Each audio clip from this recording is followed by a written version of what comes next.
More US based ఈ learning platform. మీరు కూడా స్లాట్ బుక్ చేసుకోవాలంటే ఈ నెంబర్కి కాల్ చేయండి.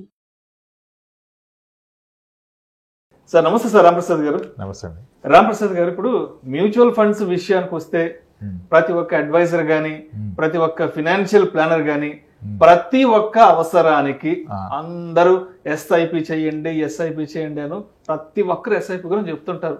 ఏ అడ్వైజర్ని కలిసినా, ఏ ఫినాన్షియల్ మేనేజర్ని కలిసినా కూడా. అయితే రాంప్రసాద్ గారి దగ్గరకు వస్తే ఎవరెవరికి ఎస్ఐపి కావాలంటారు, ఎవరెవరికి ఎస్ఐపి వద్దంటారు? అంటే ఏ కేటగిరీ ఆఫ్ పీపుల్ని ఎస్ఐపి చేయమంటారు, ఏ కేటగిరీ ఆఫ్ పీపుల్ని ఎస్ఐపి వద్దంటారు? ఎందుకంటే అందరూ కావాలని చెప్తారు, బట్ రాంప్రసాద్ గారు వద్దని చెప్పడానికి ఎటువంటి కారణాలు ఉంటాయి? తప్పకుండా విష్ణు గారు. ఎస్, ఎస్ఐపి ఎవరు చేయాలని కాదు, చేయకూడదు ఎవరు లేరు, కానీ ఎవరు చేయకూడదో చూద్దాం.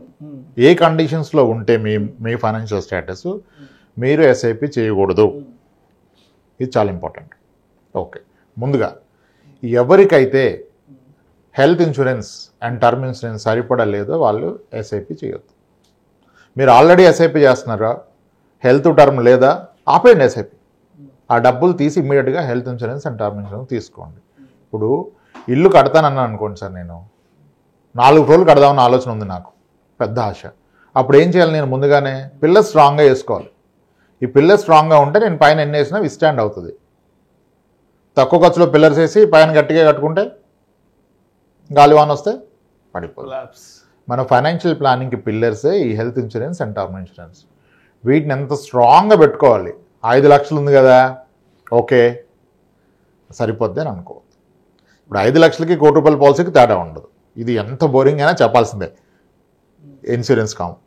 సో 2 పిల్లర్స్ స్ట్రాంగ్గా పెట్టుకోండి, హెల్త్ అండ్ టర్మ్ ఇన్సూరెన్స్. అవి ఉన్నప్పుడు ఇప్పుడు నేను నెలకి 30,000 ఎస్ఐపి పెడితే 15 నెలలకు 2 కోట్లు అవుతుందని చెప్తున్నాం కదా. 15,000 పెడితే 1 కోటి, 30 పెడితే 2 కోట్లు. వీడి 3 నెలలకు పోతే ఏమవుద్ది? 90,000 ఉంటుంది కదా. 5 ఏళ్ళు కట్టినాక ఇంట్లో ఎవరికైనా ఆరోగ్యపరమైన ఇబ్బంది వస్తే మొత్తం వెళ్ళిపోతుంది కదా. సో మీకు ఎడిక్వేట్గా ఇన్సూరెన్స్ లేకుండా ఎవ్వరూ ఇన్వెస్ట్మెంట్ చేయొద్దు, ఎస్ఐపి ముట్టుకోవద్దు. ఉన్న ఎస్ఐపి ఆపేయండి. ఆ డబ్బులు తీసేసి ఎక్కడో ఒక దగ్గర ఒక సరిగా పనికొచ్చే ఇన్సూరెన్స్ తీసుకోండి. ఒక టర్మ్ ఇన్సూరెన్స్, హెల్త్ ఇన్సూరెన్స్, ఫ్యామిలీకి మంచి హెల్త్ ఇన్సూరెన్స్ సరిపడా. అది కూడా సరిపడా, మళ్ళీ ఏదో తీసుకున్నాను మామ అనిపించద్దు. సరిపడా తీసుకోండి. మీరు రీసెర్చ్ చేసి బెస్ట్ తీసుకోండి. అవదని హెల్ప్ తీసుకుంటే తీసుకోండి, కానీ ఖచ్చితంగా తీసుకోండి. నాకు హెల్త్ లేదు సార్, ఎస్ఐపి ఉందంటే ఎస్ఐపి ఆపేయండి ఇప్పుడు. ఎందుకంటే ఎస్ఐపి కట్టడానికి డబ్బులు ఉన్నాయి కానీ హెల్త్ ఇన్సూరెన్స్ కట్టడానికి డబ్బులు లేవు. ఏది ఇంపార్టెంట్? హెల్తే కదా ఫస్ట్. మరి అది వదిలేస్తున్నారుగా. ఇప్పుడు ఫస్ట్ ఇన్సూరెన్స్ లేకుండా ఇన్వెస్ట్మెంట్ వద్దు, ఫస్ట్ అది. నేనైతే ఎవరిది తీసుకోను. ఆ 2 లేకపోతే నేను ఇన్వెస్ట్మెంటే తీసుకోను. ఎన్ని ఆస్తులున్నా అనుభవించడానికి ఆరోగ్యం ఫస్ట్ చేతిలో ఉండాలి కదా. ఐసీలో ఉన్నప్పుడు ఆస్తులు అమ్ముడుపోవు కదా. ఫస్ట్ అది. నెక్స్ట్, మీరు కనుక అప్పుల్లో ఉంటే మీ అప్పులకి మీరు కడుతున్న వడ్డీ 12% కన్నా ఎక్కువ ఉంటే సంవత్సరానికి, మీరు ఎస్ఐపి చేయడానికి అర్హత లేదు. మీరు అప్పు ఉన్నోడు ఇన్వెస్ట్మెంట్కి అనర్హుడు. కానీ ₹2 వడ్డీ కడుతూ కూడా ఎస్ఐపిలో 3,000 పెడితే ₹1,00,000 అయిపోద్ది అంటాడు. ఇక్కడ 3,000 పెడితే 1 కోటి ఏమో, కానీ అప్పు ఎంత అవుద్ది? దానికి వడ్డీ ఎంత కడుతున్నారు? సో అప్పులు ఉండి వాటి యొక్క వడ్డీ 12% మించి ఉంటే కూడా మీరు మ్యూచువల్ ఫండ్లో ఇన్వెస్ట్ చేయడానికి అర్హత లేదు మీకు. అంతే కదా. నేనేమో ₹2 కంటే 24-28% అప్పు తెచ్చుకొని నేను మళ్ళీ ఇక్కడ 12% వచ్చే దగ్గర ఇన్వెస్ట్ చేయడం ఏంటండి? That is again wrong. లేదు. ఇంకా నెక్స్ట్ 1-2 ఇయర్స్లో మీకంటూ కొన్ని ఆర్థికపరమైన అవసరాలు ఉన్నాయి, లైక్ పెళ్ళి ఉంది, ఇల్లు కట్టుకున్నది ఉంది. ఇటువంటివి ఉన్నప్పుడు మరి 2 ఇయర్స్కి ఈక్విటీ మ్యూచువల్ ఫండ్స్ కరెక్ట్ కాదు కదా. మొన్నటిదాకా రిటర్న్ చేయని పెట్టకూడదు. 2 ఇయర్స్లో మీకు ఏదైనా అవసరం ఉంటే దాని నిమిత్తం ఈక్విటీ ఫండ్లో పెట్టద్దు. Debt fund, liquid fund okay, అంత కాంప్లికేట్ చేసిన అవసరం లేదు. కానీ ఈక్విటీ ఫండ్లో 2 ఇయర్స్లో అవసరం ఉంటే అసలు డబ్బులు ఇన్వెస్ట్ చేయొద్దు. 2 నెలలు అవసరం ఉన్నా చేయొద్దు, మీకు అప్పులున్నా చేయొద్దు, మీకు సరిపడా ఇన్సూరెన్స్ లేకపోయినా చేయొద్దు. ఒకవేళ ఆల్రెడీ మ్యూచువల్ ఫండ్ చేసి ఉండి ఇన్సూరెన్స్ లేకపోతే ఆ మ్యూచువల్ ఫండ్లు అమ్మేసి రిడెంప్షన్ తీసుకొని మళ్ళీ ఎగ్జిట్ లోడ్ ఎంత, క్యాపిటల్ గెయిన్ ఎంత కాదు, అవన్నీ చాలా చిన్న విషయాలు. ఇది హెల్త్ దెబ్బ కొడితే కొట్టేస్తుంది, మనిషికి ఏమన్నా అయితే ఫ్యామిలీ అయిపోతుంది.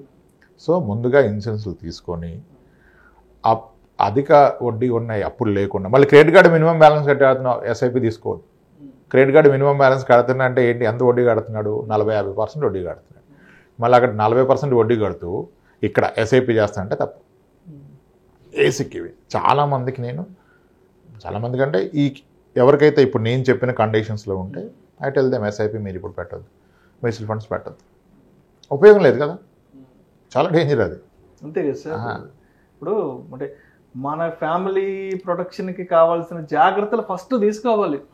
ఒక టర్మ్ ఇన్సూరెన్స్ మన ఫ్యామిలీకి సరిపడా, ఒక హెల్త్ ఇన్సూరెన్స్ తీసుకున్నాక రిమైనింగ్ ఇంకేదన్నా తీసుకుంటే అన్నీ బాగుంటే రేపటి రోజుల్లో ఆ ఫ్రూట్ఫుల్ రిజల్ట్స్ కూడా మనం అనుభవిస్తాం. ఇక్కడ తప్పేం చేస్తారు, ఇన్సూరెన్స్ అంటే అది రాంది కదా, అదొక బర్డెన్ కదా.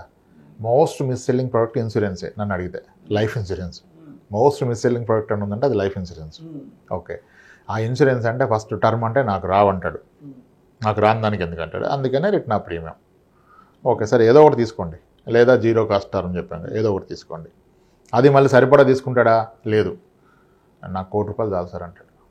ఎందుకు, నీ శాలరీ ఎంత సార్, 185 వస్తుంది టేక్ హోమ్, 185, 190 టేక్ హోమ్ వస్తుంది. ఆస్తులు ఎంత ఉన్నాయి, ఏం లేవు, అప్పులు ఉన్నాయి ఒక 70 లక్షలు, ఆస్తులు అన్నీ కలిపితే 1 కోటి, ఈ రెండు మేనేజ్ చేస్తే అన్నిటి వరకు 30 లక్షలు. 10 ఏళ్ళ నుంచి జాబ్ చేస్తున్నాడు. ఏంటంటే ఒక ఇల్లు ఉంది, ఓనా అంటే కాదు లోన్ అది. ఓకే, దాన్ని ఫస్ట్ ఆస్తి ఎంత ఉందంటే ₹1,00,00,000 చెప్తాడు, మళ్ళీ లోన్ అవుట్ స్టాండింగ్ చేస్తే 30 మిగులుతుంది. అక్కడ ఉన్నది ఇది ఆస్తి. మరి ఈయన ఒక్కడే వర్కింగ్, వైఫ్ నాట్ వర్కింగ్, పిల్లలు చిన్నోళ్ళు, మరి ₹1,00,00,000 పాలసీ తీసుకున్నాడు. ₹1,00,00,000 ఏం చేసుకున్నాడు, అసలు 1 కోటి వస్తే ఏం చేస్తారు, దేనికి వస్తుంది అది? ఇద్దరు పిల్లలు భవిష్యత్తు చూడాలి కదా.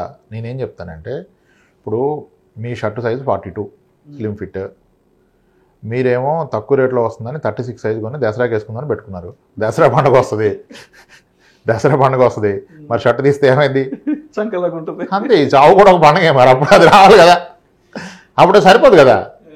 సో అరే 6 నెలల వాడి పడేసి షర్టే నువ్వు సైజు ఫిట్టింగ్ చూసుకున్నప్పుడు మరి నీ ఇన్సూరెన్స్ కూడా సైజు ఫిట్టింగ్ చూసుకోవాలి కదా. ఒక 1 ఇంచ్ పెద్దది కొన్న ప్రాబ్లం లేదు, టైట్ ఉంటే కష్టం కదా. ఒక 6 నెలలకు సంవత్సరం కరెక్ట్గా సరిపోతుంది, లూజ్ ఉంటే టైట్ ఉంటే ఎంత కష్టం, ఎక్కదు కదా అసలు. సో ఇన్సూరెన్స్ కూడా అంతే, సరిపడా ఇన్సూరెన్స్ తీసుకున్న వ్యక్తే ఎస్ఐపి పెట్టడానికి, మ్యూచువల్ ఫండ్లో డబ్బులు పెట్టడానికి అర్హుడు, లేదంటే కాదు. బేసిక్ రూల్ ఇది వదిలేసి ఇన్సూరెన్స్ వద్దు సార్ నాకు ఇన్వెస్ట్మెంట్ చెప్పండి అంటారు. మంచి స్కీమ్ చెప్పండి సార్ అంటే, మంచి స్కీమ్ కాదు, ముందు అసలు బేసిక్ చూసుకోవాలి కదా. సో ముందు ఫ్యామిలీని సెక్యూర్ చేసుకుందాం అనుకున్న వాళ్ళు, అంతే, ఫ్యామిలీకి ఒక మంచి ప్రొటెక్షన్ ఇద్దాం అనుకున్న వాళ్ళు మాత్రమే ఇలాంటి ఎస్ఐపి వంటి ఇన్వెస్ట్మెంట్స్ వైపు వెళ్ళాలని చెప్తారు. ముందు ఫ్యామిలీ గురించి పట్టించుకోకుండా ఎస్ఐపీలను ఇంకో ఆలోచనలు చేయొద్దు అంటారు. అంటే ఎట్లా ఉంటుంది అంటే 2,000 పెడితే ₹1,00,00,000 అవుద్ది, 3,000 పెడితే ₹60,000 అవుద్ది, అవన్నీ మిస్లీడింగ్ కదా సార్. ఇప్పుడు ₹60,000 ఏం చేసుకుంటాడు, ₹60,000 విలువ ఉంటుందా? మంచాన్ని పడ్డాక 1,00,00,000, 2,00,00,000 పనికి రావు కదా. అసలు వీడికి ఏం అవసరం అది చూసుకోవాలి కదా. 6 ఏళ్ళకి ఏం కావాలి, 8 ఏళ్ళకి ఏం కావాలి, కూతురికి ఏంటి, కొడుకు ఏంటి, నాకేంటి, నా తల్లిదండ్రులకి ఏంటి, ఇది వదిలేసి మా అబ్బాయి పుట్టినప్పటి నుంచి 3,000 వేస్తే వాడికి 60,000 వచ్చే లోపల చాలా అయిపోద్ది అంటే అవుతుంది, 100 అవుద్ది, 200 కోట్లు అవుద్ది. కానీ 60,000 వాడికి ఎందుకు ఇవ్వాలి, నువ్వు వాడు చదువుకి పెట్టాలి కదా.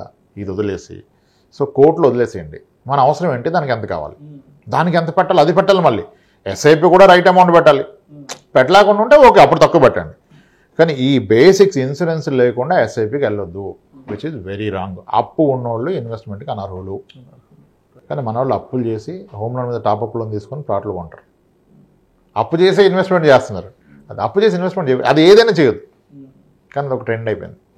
అసలు అప్పు ఎందుకు, రాని డబ్బులతో నెక్స్ట్ మంత్ వచ్చే డబ్బులతో ఇప్పుడు కొనేస్తున్నారు.